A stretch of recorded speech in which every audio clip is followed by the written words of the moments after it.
नमस्कार, आदाब, सत श्री अकाल, ओम शांति।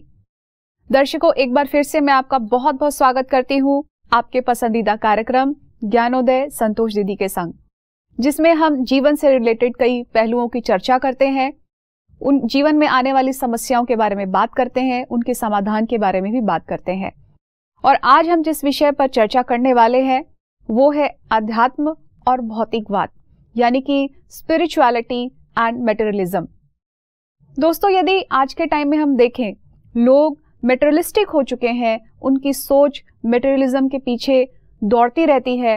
वो केवल और केवल जीवन में साधनों को लेकर के, पैसों को लेकर के ही जीवन में बटोरने में लगे रहते हैं।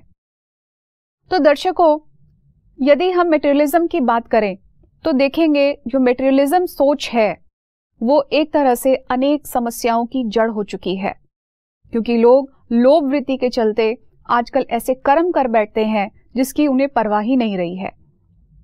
और वहीं आध्यात्मिकता का विषय एक ऐसा विषय है जो ढक चुका है, क्योंकि मटेरियलिज्म के पीछे लोग इतने पागल हो चुके हैं कि आध्यात्मिकता के विषय में सोचने के लिए उनके पास ना फुर्सत है, ना ही वो इंटरेस्ट शो करते हैं। तो आध्यात्मिकता ही एक ऐसा विषय है जो इन समस्याओं का समाधान है। वो किस तरीके से है, आज इसी विषय पर हम चर्चा करेंगे, बात करेंगे। हमारे बीच में हर बार की तरह मौजूद हैं आदरणीय संतोष दीदी जी।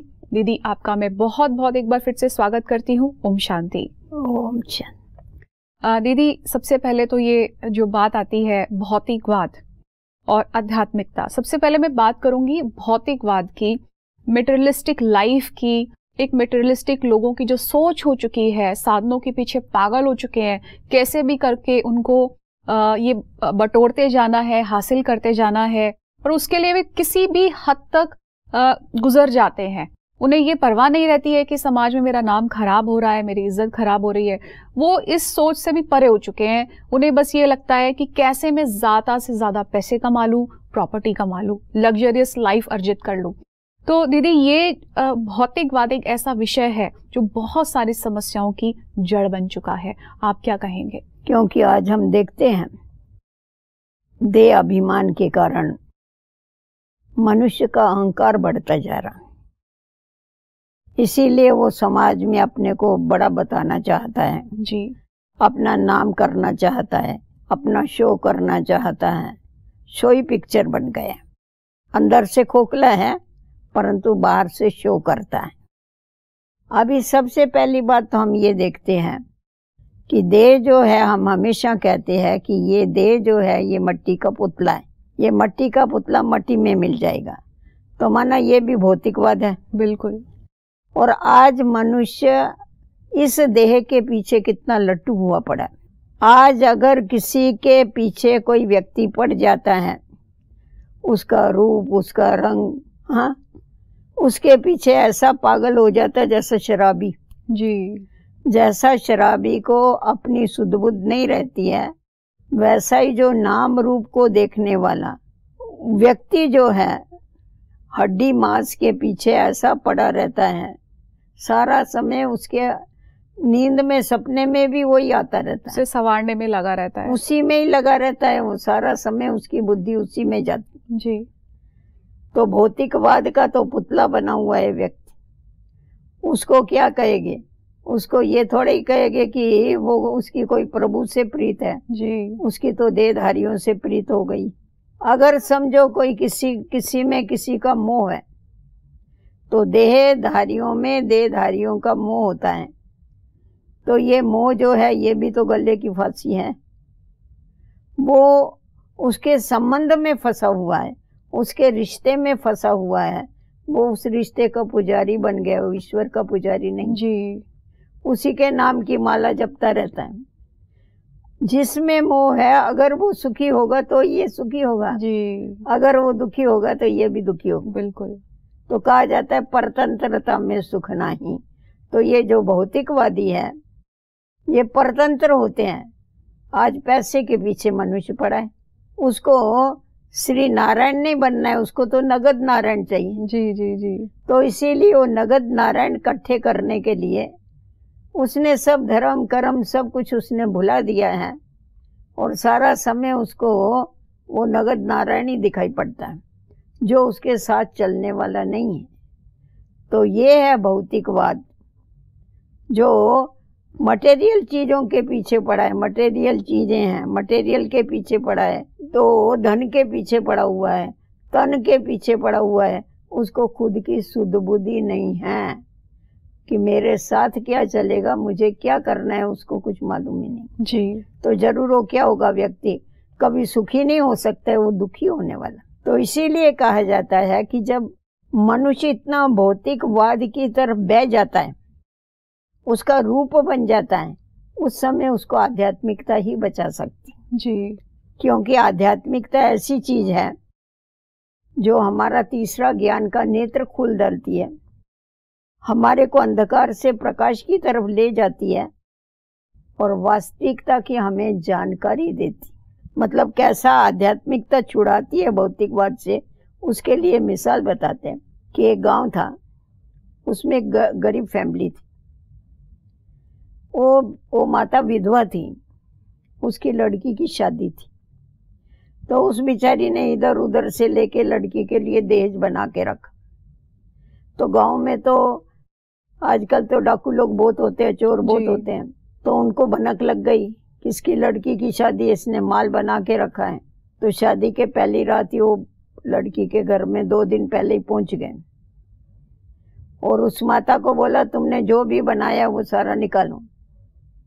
उसने कहा, देखो भाई, अभी आपको डिसाइड करना है, आपके बहन की लड़की की शादी है। वो जो लीडर था उससे उसने बात किया जी। आपके बहन की लड़की की शादी है, क्योंकि हम सभी एक ही पिता की संतान है, परमात्मा की। तो मैं आपकी बहन हूँ, आपके बहन की लड़की की शादी है, अभी ये सारा दहेज बना के रखा है, आपको चाहिए तो ले जाओ, चाहिए तो छोड़ जाओ। जिस समय उसने ये सुना तो उसकी तो आंखें खुल गई। तो उसने उसके वो तो अकेले नहीं जाते, टोला लेके आते हैं, तो उनको सभी को बोला, अरे चलो यहाँ से, यहाँ अपने को यहाँ से कुछ लेना नहीं है, पर इनको देना है, बहन को तो देना ही पड़ता है। उस बहन को प्रॉमिस करके गया कि शादी में मैं खुद आके खड़ा रहूंगा और मैं हमारी भतीजी की शादी करा के दूंगा। और सचमुच वो आया भी और उसकी शादी भी करा के दिया लड़की की। तो देखो, आध्यात्मिकता ऐसी चीज है जो कितने भी कड़े संस्कार हो गए, कितना भी भौतिकवादी होगा, नहीं तो पैसों के पीछे पड़े हुए थे जी, कितना भी भौतिकवादी होगा, वो उसमें परिवर्तन आ जाता है जी। तो इसीलिए आध्यात्मिकता ये जीवन में बहुत ही आवश्यक है, क्योंकि इससे मनुष्य की आंखें खुल जाती है और रियल आई खुल जाती है। इसीलिए कहा जाता है रियलाइज होता है, खुद को रियल आंख से खुद को देख सकता है, चेक कर सकता है कि मेरी गलती कहाँ है। और जिस समय मनुष्य को महसूसता आती है, रियलाइजेशन आती है, तभी उसके अंदर परिवर्तन आता है, बहुत बड़ा परिवर्तन जी जी जी। तो उस दिन से लेके उस डाकू ने डाका मारना छोड़ दिया, उसके साथियों ने भी छोड़ दिया, और जो माल इधर उधर से लूटा हुआ था उन लोगों को उसने वापस दे दिया जी। तो कितना बड़ा परिवर्तन आ गया। इसीलिए कहा जाता है भौतिकवाद को परिवर्तन करने वाला आध्यात्मिकवाद। जी जी जी। दीदी, इसमें एक प्रश्न ये भी आता है कि जो स्पिरिचुअलिटी है और मटेरियलिज्म है, मटेरियलिस्टिक जो सोच है वो आदमी को लोभी बना देती है, जैसे आपने बताया भी, वो निर्मोही नहीं बन पाता, उसका मोह देहधारियों में, पैसों में फंसा ही रहता है। तो आध्यात्मिक सोच जो है वो इस सोच से व्यक्ति को कैसे रिलीज कर सकती है? ये लोभ वृत्ति है, मोह की वृत्ति है, और भी ऐसी नेगेटिव इमोशंस हैं, तो उनसे कैसे अपने आप को रिलीज कर सकता है? देखो, जिस समय उसको आध्यात्मिक ज्ञान मिलता है कि हम जो भी है यहाँ पर इस सृष्टि के ऊपर, हम सब मुसाफिर हैं, 4 दिन के लिए आए हुए हैं, किसी के श्वास का भरोसा है, हमको कभी भी वापस जाने का है जी, ये देह हमको छोड़ने की है। तो जब ये स्मृति उसको आ जाती है, ये रियलाइज हो जाता है कि हम इस सृष्टि के ऊपर मेहमान, तो अपने को मेहमान समझने के बाद उसके अंदर महानता आना चालू हो जाती, क्योंकि मेहमान जो होता है वो किसी से अटैच नहीं होता है, वो डिटैच होके रहता है, तभी उसको मेहमान कहते हैं। अगर आज कोई मेहमान बन के आवे और आपके घर में आपको अगर इंटरफियर करना चालू करे तो आप उसको भगा देगी, बोले तेरा क्या काम इधर। बिल्कुल। तो उसी प्रकार जब ये समझ मिलती है आध्यात्मिकता के द्वारा कि हम इस सृष्टि के ऊपर मेहमान हैं और किसी समय भी हमारी टिकट कट सकती, किसी समय भी हमको जाना है, तो इसीलिए उसको हमेशा ये ख्याल में रहता है कि कोई भी श्वास मेरा अंतिम श्वास हो सकता है। फिर मैं ये सब जो विनाशी चीजें हैं इसके पीछे क्यों पड़ा जी, जो मेरे साथ में ही नहीं चलने वाली है उसके पीछे मेरा श्वास, मेरा समय, सब कुछ जा रहा है, मेरी शक्ति जा रही है। क्यों नहीं मैं आगे के लिए कुछ करूं, आगे के लिए मैं कमाई करूं। ये बात उसकी बुद्धि में बिठाई जाती है आध्यात्मिकता के द्वारा कि हम जैसा कर्म करते हैं उन कर्मों के अनुसार ही हमको जन्म मिलता है जी। तो ये जब मनुष्य को समझ मिलती है ना, अभी हमने जो पीछे किया अभी खा रहे हैं हम, परंतु अभी जो करेंगे वो आगे हमारे को मिलेगा। तो इसीलिए वो अपना श्रेष्ठ बीज, कर्मों का श्रेष्ठ बीज बोने की उसको समझ देते हैं, कर्म फिलॉसफी समझाते हैं जी। तो कर्म फिलॉसफी समझने के बाद उसके जीवन में स्वतः ही परिवर्तन आता है। जी जी। टाइम लगता है पर आता है। जी जी जी। छूमंतर तो नहीं हो सकता। बिल्कुल बिल्कुल, समय तो लगता ही है, समय लगता इसके लिए ये भी बोलते हैं कि यदि जीवन में परिवर्तन लाना है तो जीवन को तपाना पड़ेगा, तपस्या करनी पड़ेगी, ये कहते भी हैं। और हमने देखा भी है कि यदि जीवन में कोई समस्या आती थी ऐसे पुराने टाइम में, तो वो ऋषि मुनि वगैरह होते थे, वो तपस्या में बैठ जाते थे। तो क्या आध्यात्मिकता, जीवन में तपस्या, क्या सचमुच तपस्या से जो है जीवन में अनेक पहलुओं का समाधान मिल सकता है? जरूर मिल सकता है, क्योंकि परमात्मा ने हमें तपस्या का अर्थ बताया। अभी हमारी जो भी कर्म इंद्रियां हैं, सब कर्म इंद्रियों को कंट्रोल करने के लिए हमें तप करना पड़ेगा जी, तपना पड़ेगा। अभी मुख का जो तप है वो है कम बोलना, धीरे बोलना जी, मीठा बोलना, सत्य बोलना, सुखदायी बोलना, ये तप है। तो जब हमको ये मालूम पड़ता है कि ये तप है तो हम उसके ऊपर ध्यान देते हैं। आँखों का जो तप है वो है भाई भाई की दृष्टि। हम सब एक ही पिता की संतान हैं और हम सब आपस में भाई बहन या भाई भाई।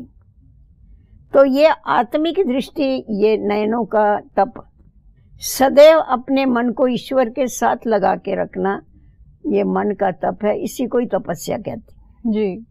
तो जिस समय हम अपनी कर्म इंद्रियों को इस तप में डाल देते, तपाते हैं इन बातों में, तो उससे क्या हो जाता है कि हमारे जो संस्कार है पुराने वो परिवर्तित हो जाते, चेंज हो जाते हैं।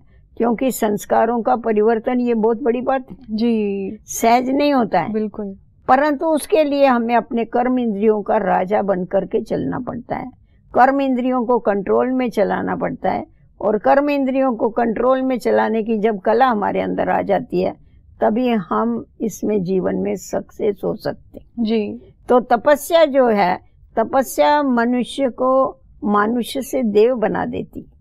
इसीलिए गायन है, नर सो ऐसी करनी करे नर का नारायण बन जाए, नारी सो ऐसी करनी करे नारी सो श्री लक्ष्मी बन जाए। तो कर्मों से नर नारी जो है वो चेंज हो सकते हैं। आज कर्मों के द्वारा ही तो मनुष्य की देखो क्या हालत हो गई जी, पशुओं से भी ज्यादा खराब हालत हो गई है मनुष्यों की। पशु जो है, पशुओं में विशेषता है, पशु कभी अपनी जाति का विनाश नहीं करेगी। शेर शेर की जाति को नहीं मार देगा, कुत्ता कुत्ते की जाति को नहीं मार देगा। परंतु आज मानव देखो क्या कर रहा है, इतने बॉम्ब्स के ढेर के ऊपर बैठा हुआ है। काय के लिए बॉम्ब्स बनाए जी, अपनी जाति को खलास करने के लिए बनाए। ये भौतिकवाद है। बिल्कुल बिल्कुल, समझा। ये सारा बना के उसके ऊपर बैठा हुआ है और एक दो को गुर्राता रहता है कि अगर तू गड़बड़ करेगा तो देखो मैं चालू कर दूंगा वार। बिल्कुल बिल्कुल, और ये नहीं पता उसमें खुद एटॉमिक भी मारा जाएगा। अरे तुम करेगा वार चालू करेगा तो भाई पहले तू मरेगा जी, बिल्कुल। तो सारी जाति को ही खलास करने के पीछे लगा है।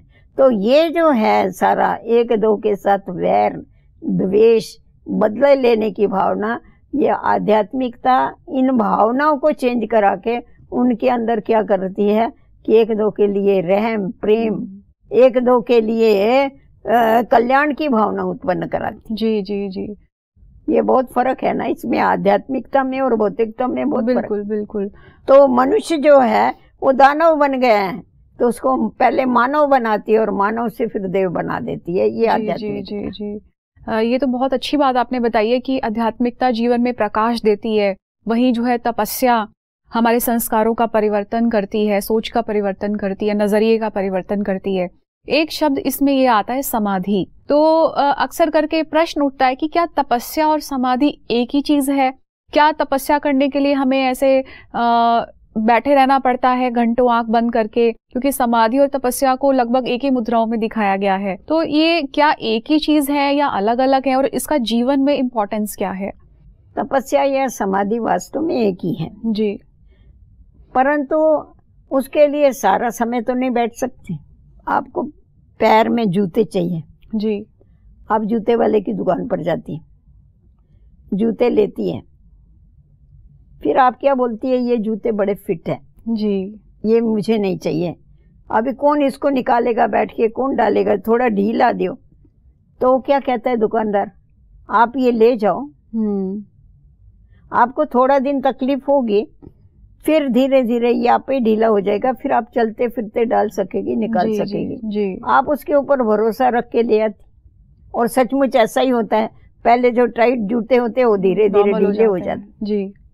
तो उसी प्रकार तपस्या करने के लिए या समाधि लगाने के लिए हमारे को ये शरीर रूपी जूती से डिटैच होना पड़ता है। शरीर को जूती कहा जाता है। जी, जी, जी। इसीलिए आज भी मंदिरों में दर्शन करने को जाते तो जूते बाहर निकाल के जाते। अभी वास्तव में देखा जावे तो देह अभिमान भूल करके पीछे जाना चाहिए, वो पैर के जूते बाहर निकाल के। जी। तो ये शरीर रूपी जूती जो है ये आत्मा के ऊपर बड़ी फिट हो गई। द्वापर युग से लेके जब हम आत्माएं विस्मृति में आ गई, शरीर के संग में आते आते हमको ये भूल गया कि मैं आत्मा हूँ, मैं अपने को देह समझ बैठी। तो तब से लेके देह का अभिमान बड़ा टाइट हो गया। तो अभी देह अभिमान भूलने के लिए मेरे को बैठ के थोड़ी तो तपस्या करनी पड़ेगी, थोड़ी मेहनत करनी पड़ेगी। तो जैसे जैसे हम थोड़ा बैठ के थोड़ा समय मेहनत करते हैं और ये प्रैक्टिस करते हैं कि मैं देह नहीं परंतु मैं देह से अलग हूँ। चलते फिरते तो ध्यान रखना ही कि मैं आत्मा मुख से बोल रही हूँ, मैं आत्मा आँखों से देख रही हूँ, मैं आत्मा पैरों से चल रही हूँ। कर्म करने वाली तो मैं आत्मा हूँ, मैं आत्मा निकल के चली जाती हूँ तो ये शरीर निकम्मा हो जाता है जी। परंतु ये प्रैक्टिस हमको पक्की हो जावे, इसीलिए थोड़ा समय ये इस अभ्यास की भी बड़ी आवश्यकता होती। जी जी जी। ऐसा नहीं आप 24 घंटा बैठ जाओ, ऐसी कोई बात नहीं। आपको जितना समय मिलता है उस समय में बैठ के भी आप अभ्यास करो और सारा दिन भी उसका अभ्यास करते रहो, चलते फिरते। जी जी जी। तो क्योंकि हमें परमात्मा कर्म योगी बनाता है तो कर्म तो हमको करना ही है।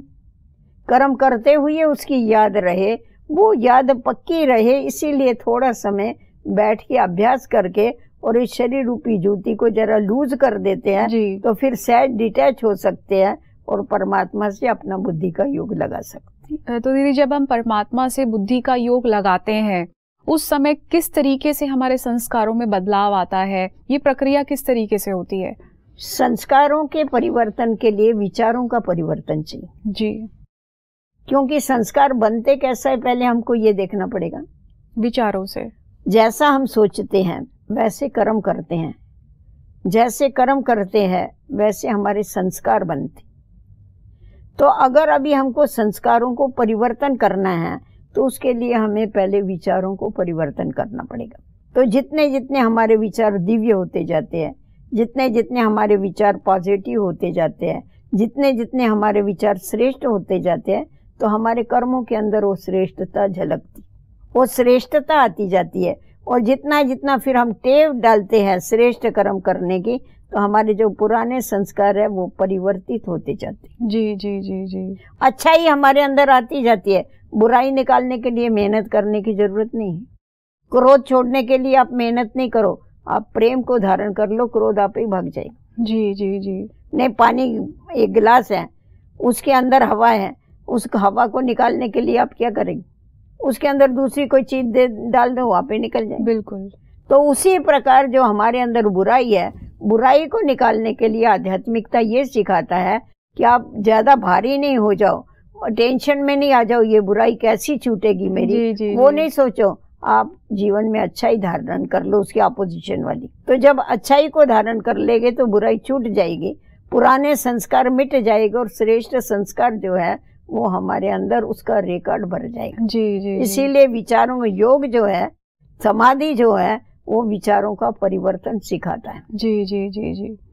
दीदी, स्पिरिचुअलिटी और मटेरियलिज्म को लेकर के आपने दोनों पहलुओं को सामने रखते हुए जो डिफरेंस बताया है कि किस तरीके से मटेरियलिज्म है समस्याओं की जड़ बन जाता है, हमारे जीवन के अंदर लोभ वृत्ति आ जाती है, मोह की वृत्ति आ जाती है, और वहीं आध्यात्मिकता हमें ऐसी वृत्तियों से, ऐसे नेगेटिव वृत्तियों से रिलीज होने के लिए रास्ता दिखाता है। तो दीदी, इस डिस्कशन करने के लिए मैं आपका तहे दिल से शुक्रिया अदा करती हूँ। ओम शांति। ओम शांति। दर्शकों, आज के इस एपिसोड से हमने ये सीखा कि जो मटेरियलिस्टिक सोच है उससे हम ऊपर की ओर किस तरीके से उठ सकते हैं। सबसे पहले तो हमें कर्म फिलॉसफी को जीवन में समझना होगा कि जिस तरीके के कर्म हम करेंगे उसी प्रकार का जीवन हमें मिलेगा, जन्म हमको मिलेगा। जब ये सोच हमारे अंदर विकसित हो जाती है तो ऑटोमेटिकली आध्यात्मिकता भी हमारे जीवन में आना शुरू हो जाती है और हमारे संस्कार परिवर्तन की ओर बढ़ना शुरू हो जाते हैं। दूसरी चीज ये कि संस्कारों का जो परिवर्तन है वो वास्तव में हमारे विचारों के परिवर्तन से ही होता है, और उसके लिए जीवन में तपस्या भी बहुत आवश्यक है। तपस्या के बारे में भी बताया गया कि जैसे मुख है, मुख की तपस्या अर्थात कम बोले, मीठा बोले, धीरे बोले, और आंखों की तपस्या अर्थात हमारी जो दृष्टि है रूहानी भाई भाई की हो, तो ऑटोमेटिकली हमारे संस्कार भी परिवर्तन होते हैं और हमारा जीवन भी बहुत सुंदर और श्रेष्ठ भाग्यशाली बनना शुरू हो जाता है। तो दर्शकों, आज का ये एपिसोड हम यहीं समाप्त करेंगे।